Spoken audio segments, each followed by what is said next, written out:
Wait, which one are we on? We are on 53. So before we started our lesson, I got to get a glimpse of her cute puppy. And then we just chit-chatted for a couple seconds, and then we got right into the lesson. You? You, baby. Oh, hi, girl.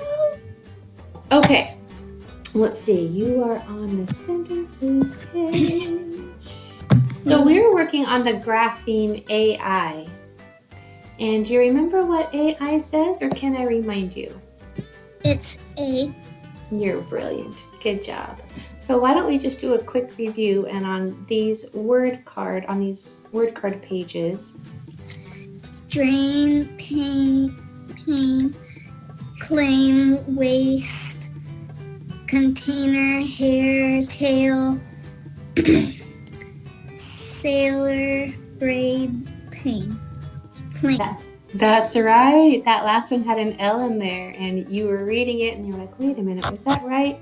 And you saw that sneaky L and you fixed it. Good job. And I also love how you were super brave on container. You got to it, and maybe part of you wanted to be a little scared. You're like, oh, that's kind of a long word. But then the brave part of you was like, no, I got this. I can read this word. And then you just did it, man. So what we're going to do is we are going to read these sentences, and then as we go, be thinking of if there's anything that you read about that you'd like to discover a fun fact about. We're going to do a little bit of a research project today. So when you're reading, if there's a word that you want to learn more about, be thinking of those, and then we'll choose one of them, okay? The band sat in the diner trying to brainstorm for their next gig on the weekend. Beautiful. On that third word, let me hear that A sound really well. Sat. Number 2. As a rule, it's better to tell them the error than the word, so they can fix the error on their own. This is when true reading instruction happens. We can Get the second T. entertain without being rude.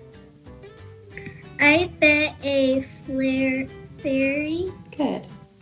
That is a perfect example of how L's can sneak into and out of words. If you'd like to know more about N's, L's, and R's and how to help your student gain control over those sneaky letters, then there is a video link in the description below for another video where I can teach you all about that. I told Jenny I should braid her hair. Good job. A lot of kids have trouble with would, could, and should. Okay, here you're going to see me do two things. One, I am going to generalize the error that she made so that she will know that it's a common error that lots of kids make.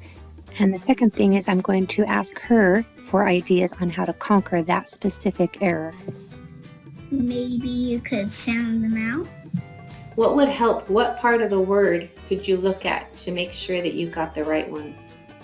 The first letter. Yeah. So let's pretend that I was one of those kids. Yes. Teacher, I sometimes get confused about would, could, and should, and I just don't know which one to say. Can you help me? So you have to look at the beginning of the letter so you know what the word is. Okay, that makes sense. So like on number 6, if I started reading, I told Jenny now all of a sudden I get to that confusing word, and I probably would have said like could or should, but you told me to really focus on that beginning sound, and I know that it's a w, so I know that word must be would. You're a good teacher, I get it. Good job. Can you read that sentence for me one more time? I told Jenny I would braid her hair. Good job.